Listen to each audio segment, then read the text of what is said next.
What's up, everybody? Thanks for listening to the Whatcast. And we just saw last week's episode didn't publish. What a bunch of buttheads. Yeah, that's terrible. I don't know why it didn't publish, but it's published now. It's late, and we're sorry. So what are we going to talk about tonight, Mike? I got a weird story from, like, one of those weird UFO stories from the 50s and 60s when shit got fucking crazy. Like, yeah. I miss the stories like this, man. When was the last time you heard about, like, some weird creature coming out of a UFO that's just parked in your yard? You know, it doesn't happen anymore. People barely even have abduction encounters anymore. Yeah, or at least they're silenced before they can come forward with them. Exactly. But I'm going to tell you guys today the story of John Stuart. And it's not Green Lantern John Stuart, and it's not the Daily Show John Stuart. This is a different John Stuart. This one is spelled Stuart, John Stuart. So, and he's from New Zealand, so likely no relation to the two previously mentioned John Stewarts. But I'm going to give some background on him before I get into his story. It's important to kind of talk about the chain of people that were involved in the story and how he's tied into them, because I think it might help shed some light on things later on. But his story first came to light in a book called They Knew Too Much About UFOs. And that was published in 1956 by this dude named Gray Barker. And I'll talk about him a little bit more in a minute. But he initially broke the story, and this was based on correspondence that he himself had with John Stuart.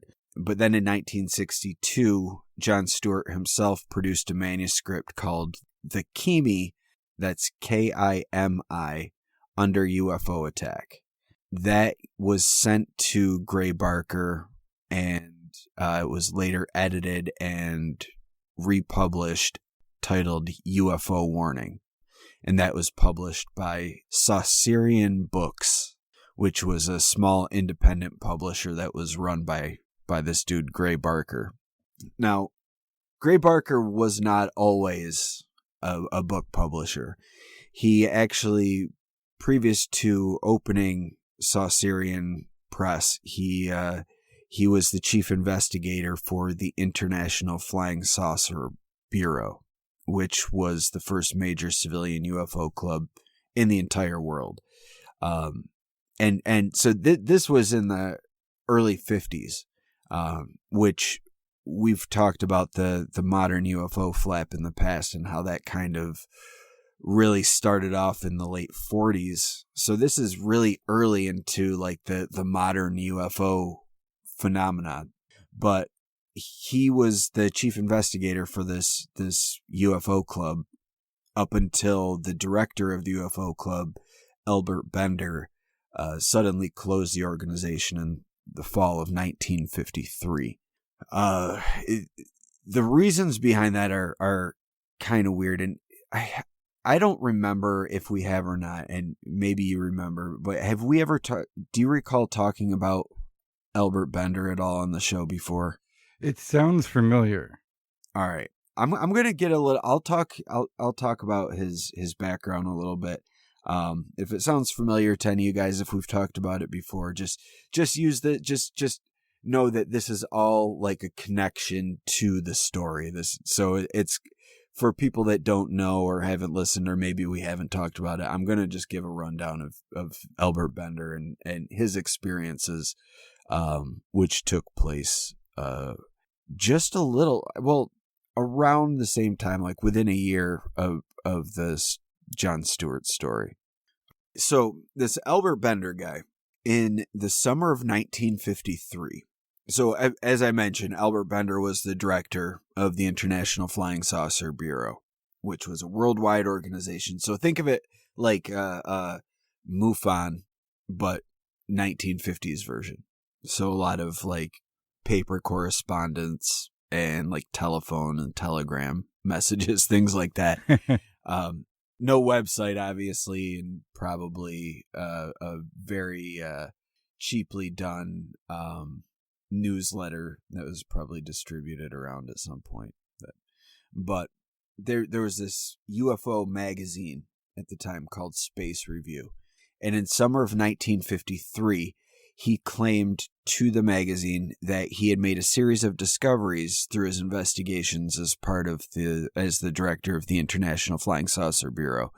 That he made these discoveries that would unveil the truth about the UFO cover-up. And he planned to release the information in the October issue of Space Review.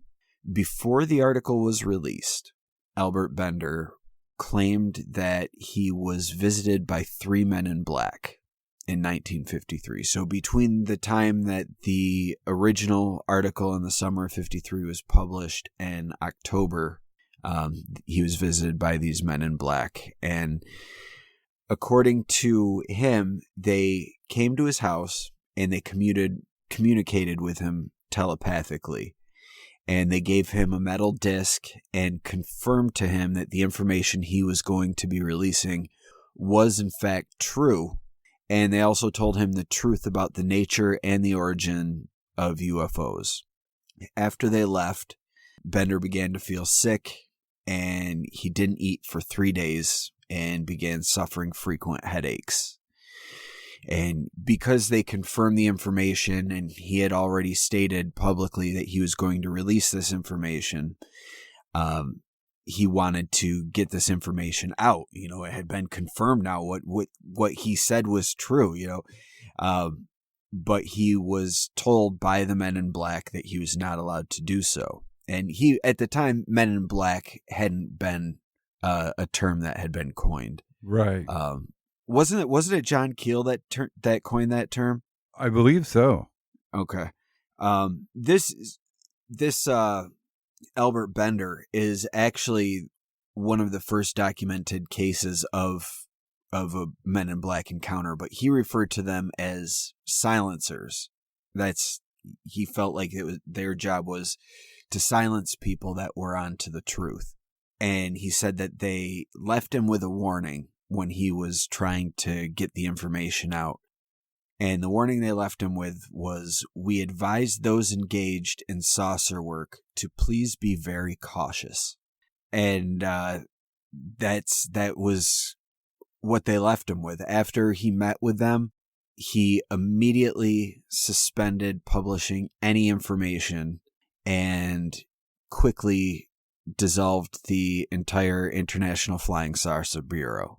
Like without any, he just like, it's done. It's over. Wow. And he didn't talk about it personally for 9 years. He did talk to Gray Barker about it, and Gray Barker actually wrote about it in his book, the same book that told about the John Stuart case.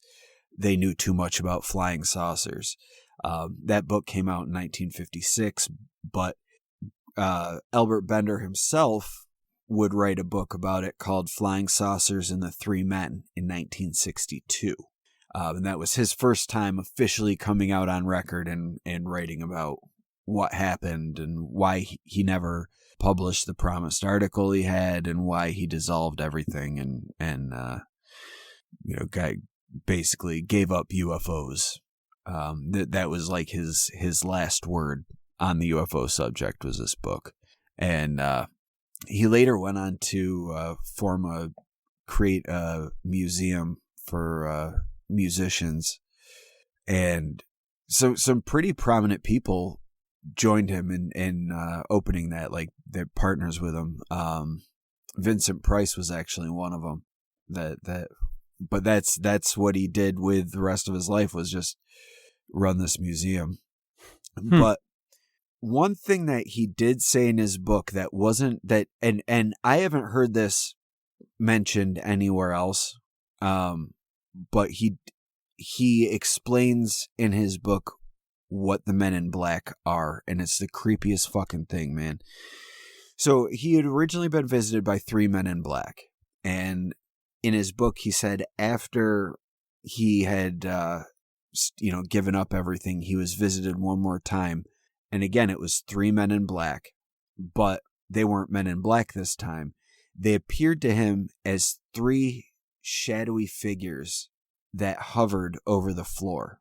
And they told him that he could go ahead and tell whoever he wanted to about this encounter, but no one is going to believe him when he tells them.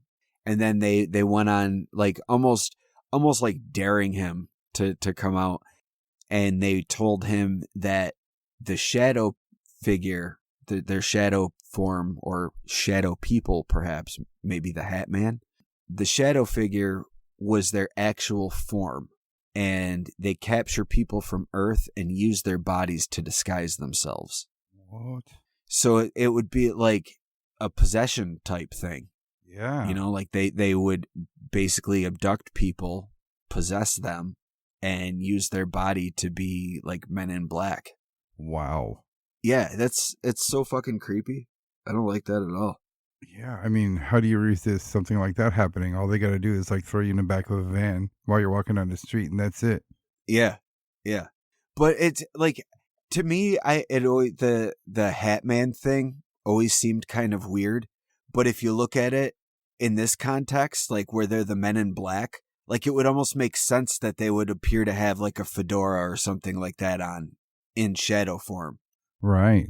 Because a lot of especially the earlier Men in Black encounters, and the only video footage we have of the Men in Black, they're wearing like a wide-brimmed black hat. Mm-hmm. And Hat Man wears a wide-brimmed black hat. And here he is in the 50s talking about these shadow figures, saying that that's their true form, and they they capture people to become Men in Black. Jeez. I don't like it, man. No, not at all. So fucking creepy. Yeah, does that mean that whatever these things are, they're calling themselves Men in Black. Do you think they said they came to Earth to do this? No, well, and I guess he's assuming that they are aliens. I don't think they ever told him that they were from another planet.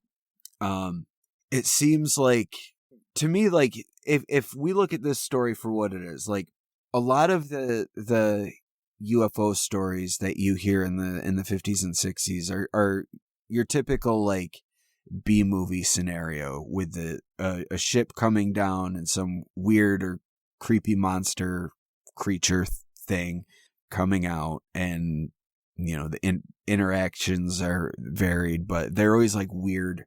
But it's never like typically with these old cases, it doesn't seem to like cross over into any other territory, like with a lot of the high strangeness involving UFOs, like with poltergeist activity and stuff.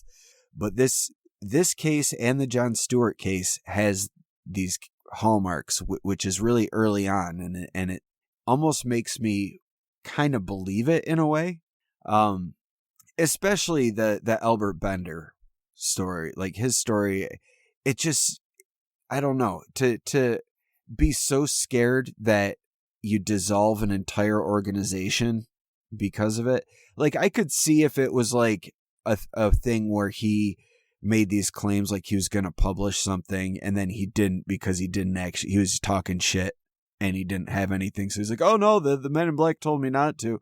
But he was spooked enough that he closed up shop and he's like, no more. I'm done with UFOs now, completely. Yeah, that definitely means something. Yeah. But just the fact that this is tying in shadow people to the Men in Black and the UFO phenomenon it's wild, man. But I just wanted to talk about him because he has ties to Gray Barker, and Gray Barker wrote about both Albert Bender and John Stuart in his book, so they're kind of tied together in that way. But it kind of gives you an idea of this Gray Barker guy and who the people he was involved with was. But getting back to John Stuart, he was first mentioned in chapter 1 of They Knew Too Much About UFOs. And Barker writes in the book about 2 ufologists from Hamilton, New Zealand. It was John Stuart, and he gave the pseudonym of Barbara Turner. And that was the pseudonym that was used at the time, but it's public knowledge. It's, well, for anyone who is, reading on this weird shit, but the woman's name was Doreen Wilkinson. So from here on out, I'm just going to call her Doreen Wilkinson because that's her real name.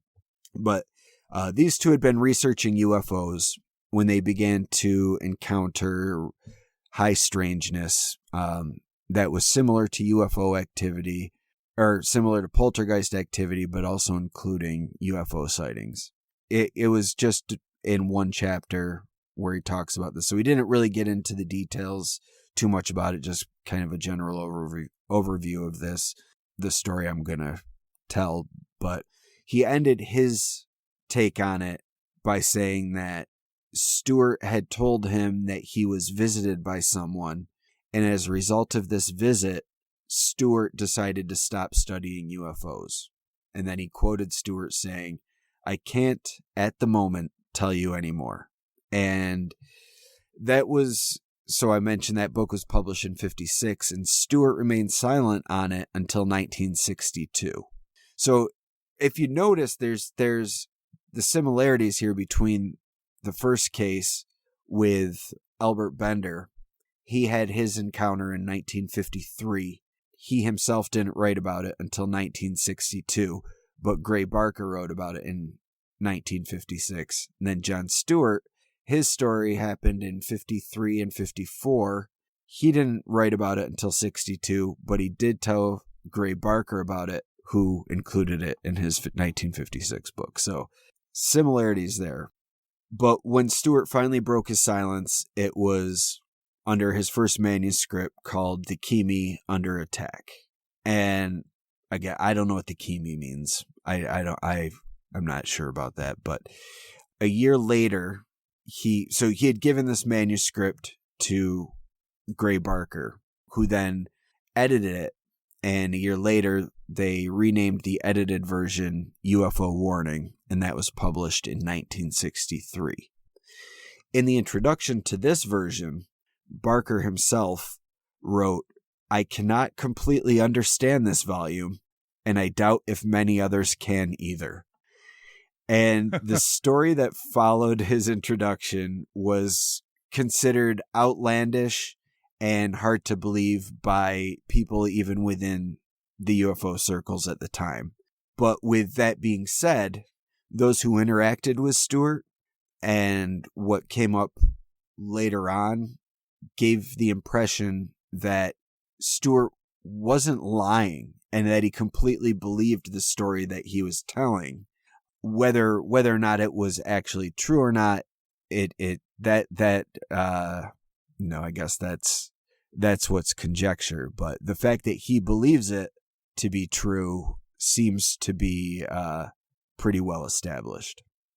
Okay. But in telling his, so I mean, there's a lot to be said for that. The fact that people think your story isn't real, but that you believe it. And I think there might be a reason for it, which I'll get to. But it's tied in with the one lie that he did tell in this story. Ooh. So the lie is his relationship with Doreen Wilkinson. In the telling of his story, he had said that he was research partners with Doreen. That's it. They were just research partners who would get together and look into UFO cases, investigate cases, read about UFO, do that stuff. John Stuart was actually married at the time. So he, I'm married and she's just my research partner. It's no big deal. But he claimed that the two of them would meet up almost every night to quote unquote conduct research. And he even, this son of a bitch, he even goes so far to complain that what he dubbed evil minds in the neighborhood had other ideas regarding what was happening during these meetings. But later, after he passed away, it was revealed that he was in fact having an affair with Doreen Wilkinson during this time. Right. There's personal correspondence that was found among his letters and writings after he died that revealed that. But that's not the weird part of the story. That's just the part he lied about. The strangeness began when they were researching one night, and there was this being that appeared to Stuart that he described as a ghostly spaceman. And this ghostly spaceman beamed a telepathic warning into Stuart's mind that he had to stop the research with Doreen. And during this interaction, he also noticed that there was a UFO parked in his lawn. And then when this thing left, the UFO left with it. Then the next night, John, not heeding the warning, meets with Doreen to, quote unquote, conduct research again. And in the midst of conducting this research, John and Doreen both begin hearing whispering and sounds like heavy breathing without any source for these sounds. And then a few nights later, after another research session, Doreen went out to buy some post-research smokes. And she was gone a really long amount of time. And so long that John started to become nervous and anxious, like where'd she go? Like she should have been back a while ago. And time went by, and finally the door swings open, and she rushes in through the door, grabs him, and claims that that something's out there. And I've got some quotes from him on what happened next. So he writes, "Quickly releasing her, I hurried outside, stopping on the top step as a terrible stench struck me. I almost fainted in terror. It was like burnt plastic and sulfur. I stood there for a moment and then walked down the front gate, neither seeing nor hearing anything. I searched the rear of the grounds, finding nothing, and had just started to return to the front door when I heard distinct sounds behind me. I stopped and shone my torch. There was nothing there. I walked on, and the sounds followed. I stopped, and the sound stopped. I moved, it moved. Again I stopped, and I was amazed and startled when it kept on. The peculiar shuffling, scraping sound went past me, and I felt something solid brush against my shoulder. This was the first indication I'd had that they were as solid as I." And then he started to walk around the house, and as he came around with Doreen, they saw an 8-foot-tall creature that was about 30 feet away from them. And he describes the creature. The monster's head was large and bulbous, no neck, a huge and ungainly body supported on ridiculously short legs. It had webbed feet. The arms were thin and not unlike stalks of bamboo. It had no hands, the long fingers jutting from the arms like stalks. Its eyes were about 4 inches across and red in color. There was no nose, just 2 holes, and the mouth was simply a straight slash across its appallingly lecherous face. The hole was green lime in color, and it was possible to see red veins running through its ungainly form. The monster was definitely a male. So I'm trying to picture this in my mind, and I don't know, Mike. You've read as many old school comics as I have. 8 feet tall but short legs. I mean, is this like a wall of a being? To me, it almost like with the like he doesn't talk about any ears on there, but just the way that he describes the body reminds me of the Hopkinsville Goblins, except giant sized, with the tiny legs and the long thin arms, with the fingers just jutting off the fingertips. Please tell me there's an artist rendition of these creatures. I have not seen one, unfortunately. Ooh, so okay, that's going to be up to you, buddy. But he said that this creature started to move towards them, and he said it was making filthy eyes at Doreen. And then depending on which version of the story you're reading, it's two variations on what happens. In the newer version, she was transfixed and mesmerized. But in the original version, it had hypnotized her and she began to take off all of her clothes. And in both of them, whether she was just standing there hypnotized or hypnotized and stripping, this thing was looking at her and telepathically filling her mind with obscene thoughts. And as it was doing this, it was keeping its eye on her and moving closer and closer. And just as it was about to touch her, it floated backwards and then disappeared. What the fuck? It's a little aggressive for an alien. Yeah. But I mean, there was no accompanying craft or anything. Like she was walking back from the store after getting her smokes. But the fact that she took so long makes me wonder, like, if something had happened, like maybe she had some missing time or something and she was able to break out of it. Right. If she was hypnotized or transfixed by this thing, maybe if she spent more time with it than she understood. Right. And then came out of it and was like, oh shit, and went into panic mode. And then as soon as she saw it again, it got her under its control once again. Yeah, it was just like whispering sweet nothings. You know you wanna, baby. You know you wanna. Yeah. But based on the story, maybe it finally got her, because in December of 1954, she was attacked and violently assaulted in her apartment by 3 invisible entities. What? And after that, she leaves town and completely abandons UFO research. And according to the published material, she never saw Stuart again after that. Upset by this conclusion, Stuart was in a rough, depressive state. He had lost his quote-unquote research partner. And so one night he was up in the middle of the night sitting at his desk around 1:30 in the morning, and another monster appears in front of him. So this monster, he says, the thing was about 4 or 5 feet in front of me. It was facing me in all its vile, base hideousness. Its body resembled vaguely that of a human. From the waist up, it was a man, and from the waist down, that of a woman. Its flesh was stinkingly putrid, and it seemed to hang in folds. It was a grayish color. Evil exuded from the entire thing. The slack mouth was dribbling, and the horrible lips began to move, but there was no sound.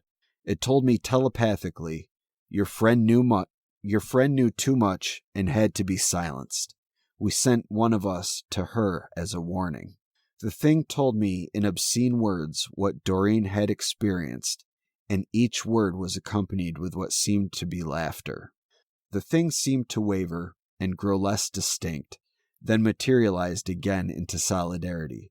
I almost collapsed in horror as the male and female areas of its body had been changed. You have been warned. Take heed. Should you fail, there will be others to suffer. And then the creature dissolved and disappeared. What do you think about that description? To me, it kind of seems like whatever this thing is trying to show itself in a way that definitely proves that it's not human. Yes.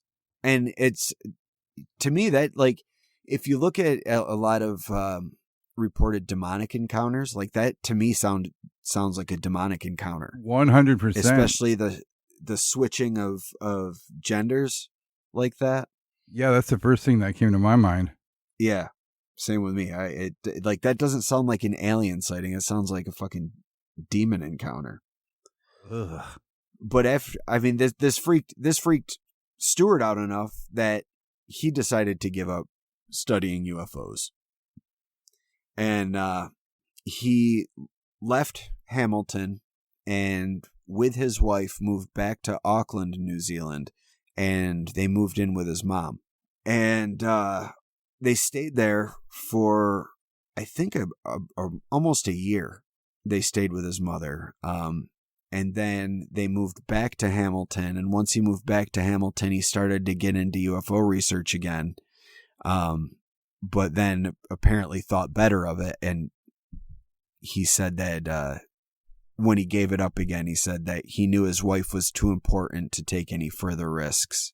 And she was worth more to him than solving the enigma of flying saucers. And that's the published conclusion of his story.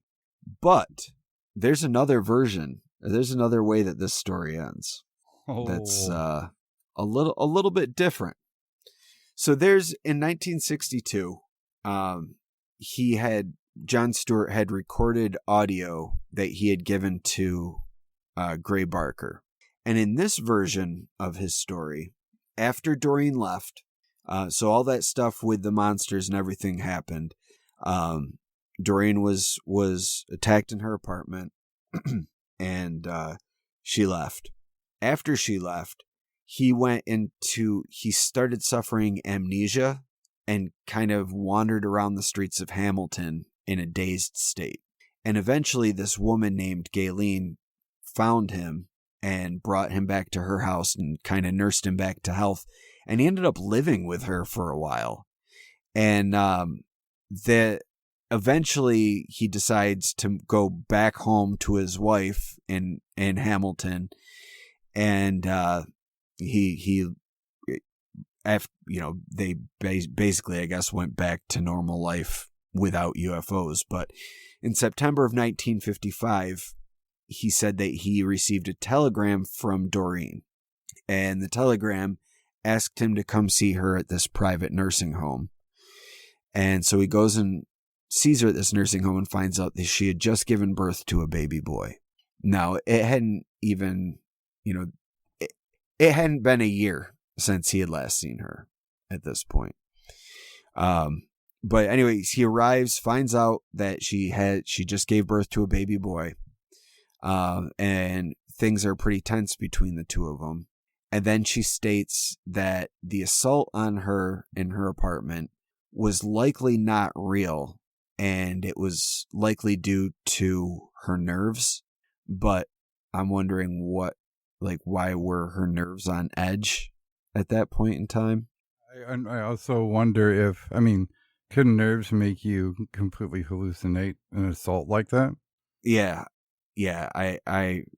But then conversely, she starts blaming John for not protecting her from that assault that she's saying was due to nerves. But after this encounter with her, John angrily left her room and they never saw each other again after that. So to me, the fact that he believes things and after his death, after his death, there was this guy, he's a New Zealand UFO historian named Murray Bott, and he was able to obtain a lot of John Stuart's letters and personal writings from the early 50s through the early 70s. In these letters and writings, he was able to find a lot of information that kind of in these writings, he mentions Galen. He also mentions in these letters about his affair with Doreen. And he also very much believes that these events happened to him. There's also letters in there where he was having written correspondence with other UFO researchers that didn't believe his story, as well as skeptics. And he wrote to them saying, basically like, I promise it's real. I wish it wasn't. I never want to have anything like this happen to me again. Like that sort of thing. He never made any money off of this. He published that manuscript, but it was through a small independent publisher. And, the money he made probably wasn't even enough to cover the cost of printing it. So, it's not like he was seeking fame and fortune with it. This sort of thing through the correspondence, this sort of thing these events seem to haunt him throughout his life. Like it cast a shadow over his life for the rest of his time when he was alive. He did give up investigating UFOs for good after he wrote this manuscript, but it really seems like he thinks that this happened. So I would like to pose a theory here about what's happening and why it seems so outlandish and unlikely, and why so many people don't think it happened but believe that he believes it happened. I'm thinking John Stuart was having an affair with this Doreen person. They probably were actually studying UFOs, and that's probably why the affair started. They probably had that in common, and they start doing research together, and you're alone with a woman, one thing leads to another, shenanigans ensue. And I think he felt really guilty about that. And as a result of feeling guilty about it, he started kind of creating this scenario. Like let's go back to the first weird thing that happened. He had the ghost spaceman that told him to stop doing this research with Doreen. Yeah. Specifically, it was telling him to stop doing the research with her. So I'm thinking, like, in a lot of these cases, it's like almost like a manifestation of his guilt, and he's kind of experienced, like, almost like creating like a dissociative personality. Or even just getting into a dissociative state. He can see whatever he wants.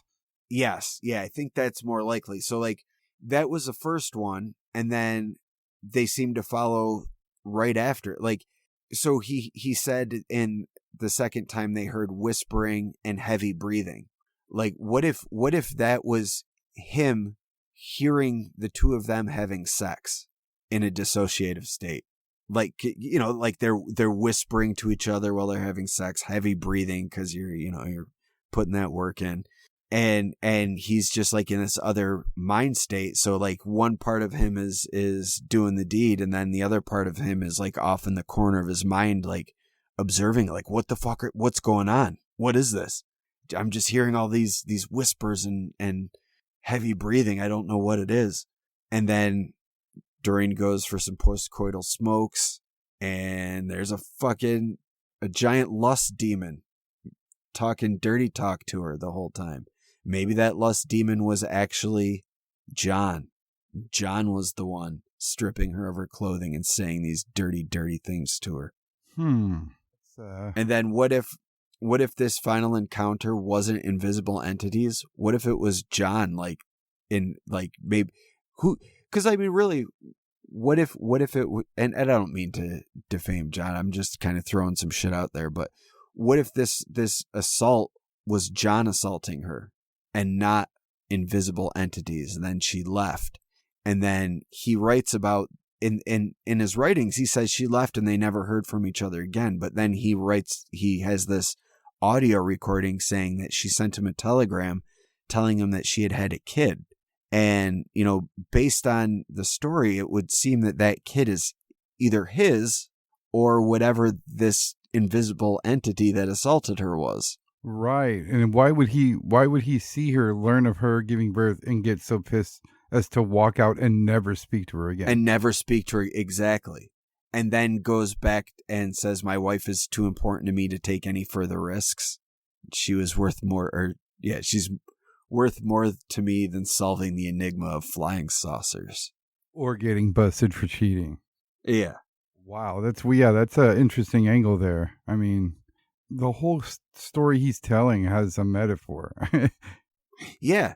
And I mean, and then the encounter at 1:30 in the morning with the sex change demon. Like, to me, it just, that seems like it would be like think of, like, look at, all right, have you ever seen the old wood cuttings from the Infernal Dictionary from like the 1600s?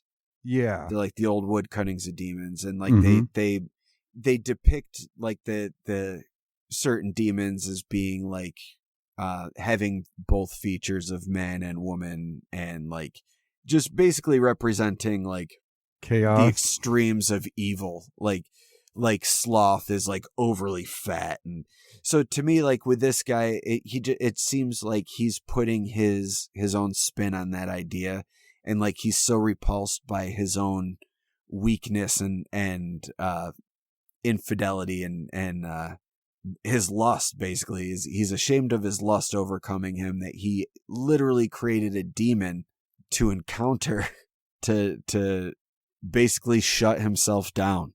I mean, yeah, that's one thing that would get like almost like any dude to be able to shut his whole project down if word can get out from a fellow researcher that you're a brutal piece of shit. And this is all speculation. We're just throwing ideas. Yeah.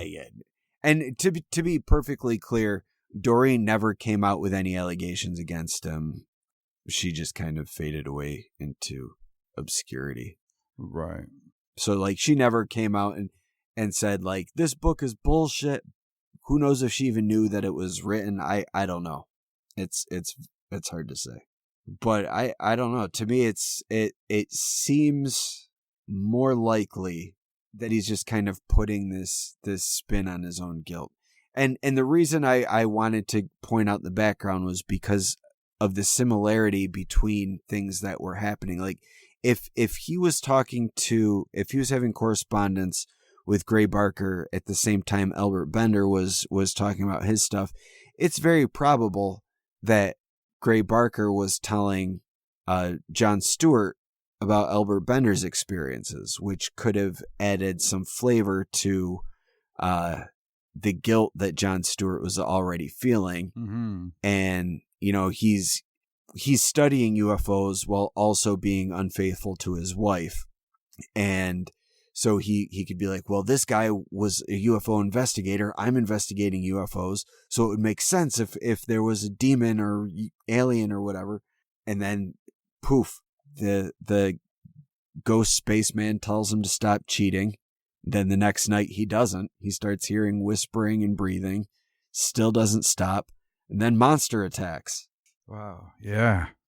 Yeah.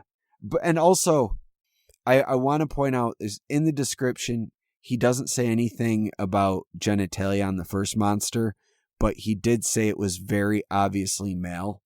So I'm thinking that this dude was packing some heat. He had stumpy little legs. He probably had a tripod, if you know what I'm saying. Yeah, it sounds like a monster from a really dirty anime from like the late 80s, early 90s. So for our patrons in the sticker club, you can be expecting a dirty monster sticker coming up soon.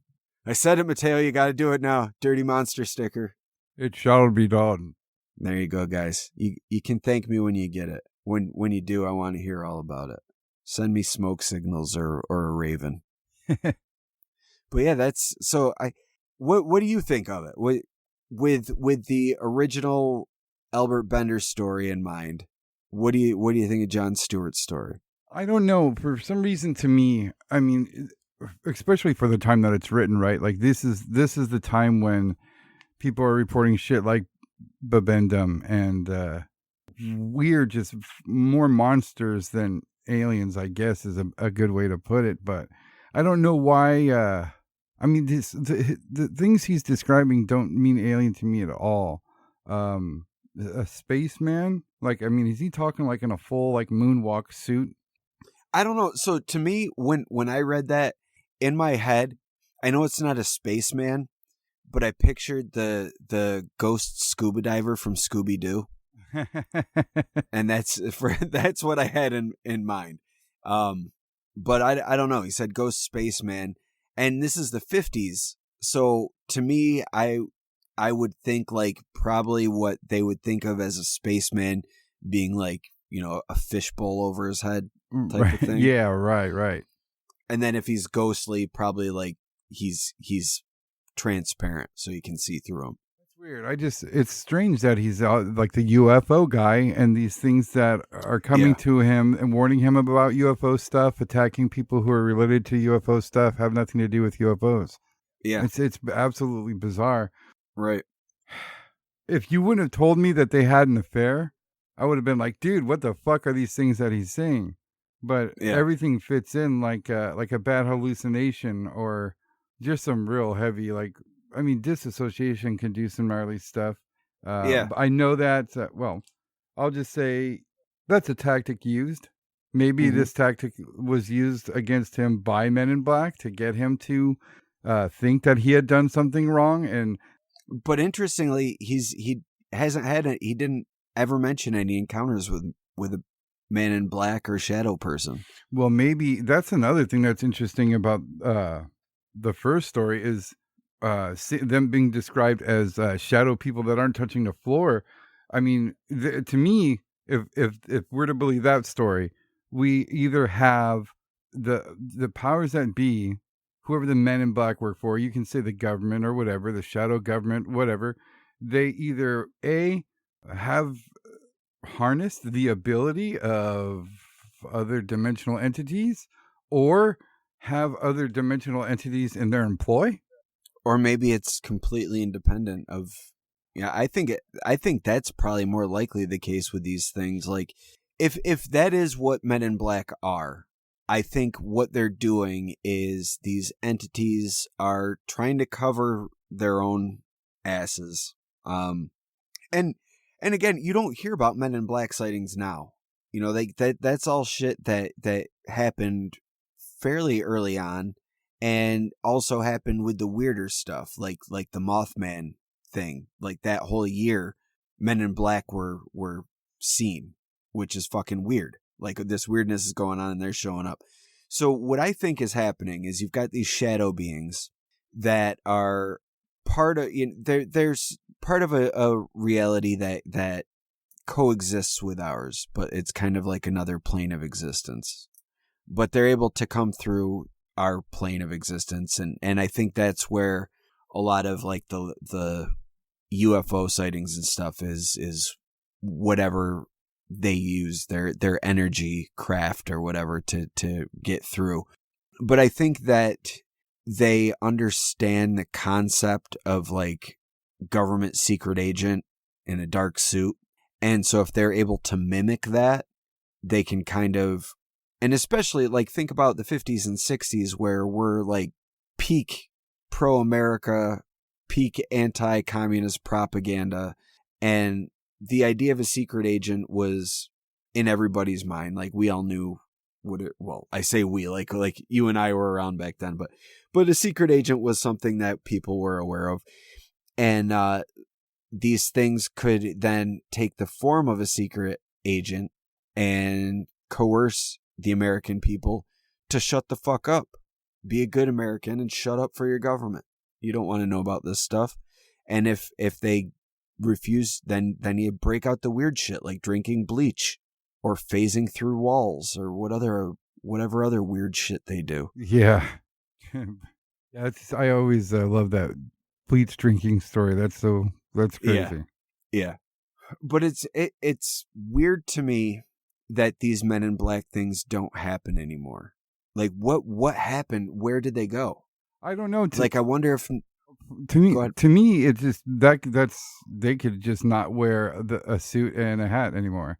I mean, the way prosthetics are in today's day and age, they could just put on some normal clothes and be a bald dude in today's day and age. Well, but that's like I'm not talking the uniform specifically. I'm talking like you don't hear people having encounters with these sort of beings anymore, like where they're being threatened to shut up about their sightings that they're seeing. Right. Even the weird shit anymore. Like you'd think people like Stephen Greer would have been visited by Men in Black by now, you know? Yeah, exactly. Good point. Yeah, no matter what they look like, there's nobody reporting being harassed by anybody official looking about reporting anything. Yeah, like that really seemed to be something that happened, you know, in the 50s and 60s for the most part. Yeah. You think so I forget his name. Sorry, Jeremy, what's his face? The Rolex. Oh, Beardo McFuckface? Yeah. Yeah. You would expect him to mention something like that once in a while. And Yeah. Absolutely. Absolutely. And even Bob Lazar. Like, Bob Lazar never mentioned being harassed by the Men in Black. And I mean, if they were a government agency and what he was saying was true, you think he would have been the first one to get Men in Black, you know? Yeah, he just said it was straight up. Like, send the bleach drinker to fucking Stephen Greer's house. Deploy the bleach let drinker. Bob Lazar see what's up. Yeah. Yikes. But I mean, I don't know. I mean, I wouldn't put it past the powers that be to have any type of entity under their employ. If it turns out that there's actually werewolves and the government controls them to slaughter parts. The werewolf goon squad. Yeah. I mean, I'll be like, yeah, I'm sure there's nothing on this earth that the government doesn't know about. I think that there's very few things the government doesn't have control over. So I'm not going to be surprised at anything, you know. I think you're giving them way too much credit. They can't control their own shit. You think they're controlling multi-dimensional entities? I think it's the other way around. They gave the game away right there, saying that they could fucking use human meat suits to disguise themselves. That's what Congress is right now. It's a bunch of shadow people in human meat suits. Oh God, I think you're 100% correct. Yeah. So you heard it here first. They're not lizard people. They're fucking shadow people. They still want to eat your babies, though. Yeah, what was that dude who had that weird long freezing spell on? Mitch McConnell. Yeah, that was him being like the entity leaving and coming back. Like something forced it out. There's somebody. And he was he's like, for 40 years, where the fuck am I? What is going on? I have no idea. Then it pops back and he's like, and he's gone. like, because I mean, really think about it. If your body was taken over for like 40 years or however the fuck long he's been in office, and all of a sudden you pop back in after all that time and you're just like in the middle of a press conference surrounded by people, literally you were in mid-sentence and you're like, what the fuck? What is going on here?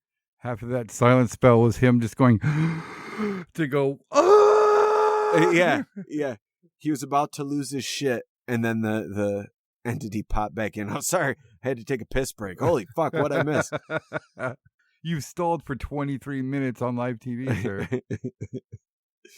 Yeah. So that's honestly the scariest take on Men in Black that I can think of. Just that they're fucking out there. All the Men in Black that are physical entities are fucking possessed human beings. I mean, that has a lot of implications. If these things can possess people, I mean, do we call them demons at that point? Even if we're going with the description of the other dude Stuart's shit, maybe that's something that we're dealing with here because. Well, I think the term demon has certain implications to it, right? Like religious implications. So I hesitate to use. I guess for lack of a better term, sure, they're demons or jinn or fairies, whatever. I think it's all the same shit. Yeah. Some otherworldly entity that is able to creep into our world and do some tricksy shit. Some of them just like to do some trickery, and then you've got others that do full on human possession and take over the American government and stall on live TV like sons of bitches. Thank you for listening to the Whatcast. You can find us on Twitter, Instagram, Facebook, iTunes, and YouTube. Enjoy the podcast. Get yourself a Whatcast t-shirt or a sticker pack. Who was that dude on that one episode? Try the links in Homie's page. All this and more can be found at www.thewhatcasters.com. Thanks again for listening and have a great week.